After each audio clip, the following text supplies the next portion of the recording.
And Nick, you just need to unmute yourself, and you can turn on your camera if you choose. Please state your name for the record, and please limit your comments to 3 minutes. Thank you. Good morning, everybody. I'm Nick E. Smith, First Deputy Public Advocate, representing our city's public advocate, Jamani Williams, and I will stick to the 3-minute window. Thank you for the opportunity.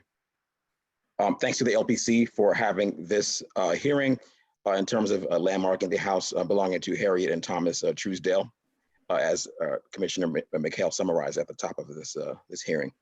In light of their recent activism against police brutality and racism, it's become clear that much of our country's history is left out of the curriculum that is traditionally learned in school.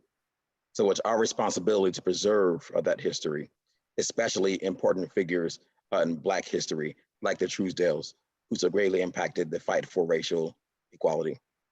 As was mentioned earlier, the Truesdales were well-known abolitionists in New England before moving to Brooklyn. Harriet served on the Anti-Slavery Convention of American Women and treasurer of the Providence Ladies Anti-Slavery Society. Thomas was a founding member of the Rhode Island Anti-Slavery Society. They moved to Brooklyn Heights in 1838 and then to Duffield in 1851, where their abolitionist work continued. Interestingly enough, there have been many accounts of Duffield Street being a site where stops on the Underground Railroad, were located. One stop in particular, their home.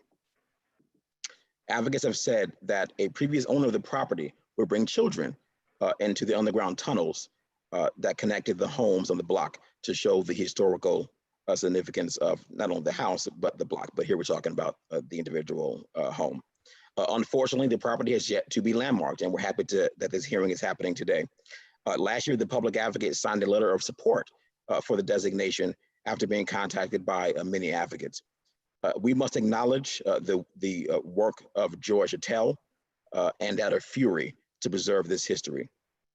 June of last year, EDC announced an expansion of Willoughby Square between Duffield and Gold and hiring artists to stand up a memorial. Memorial is great, but that's not enough. We must landmark this property. And I'll just wrap up by saying this. There is some precedent for these movements, particularly in the national scope. In recent years, the public advocate himself led a successful effort with his council colleagues to stand up a marker at Water and Wall Street, where Black people were bought and sold in open air.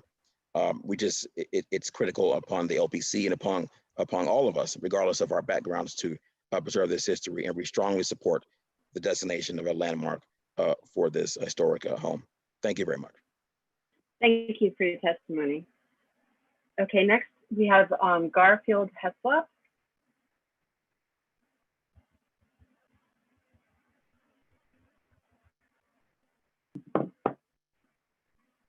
Okay, Garfield Heslop, you just need to unmute yourself and turn on your camera if you choose.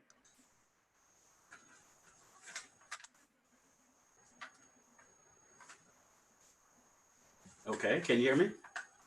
Yes, we can hear you. And if you could please state your name for the record. My name is Garfield Heslop, and I am counsel to the current owners of 227 Duffield Street. And the current owners, I should add, consist of a partnership. And I know that a lot has been made, a lot has been mentioned of Joy Patel. But the current owners consist of a partnership.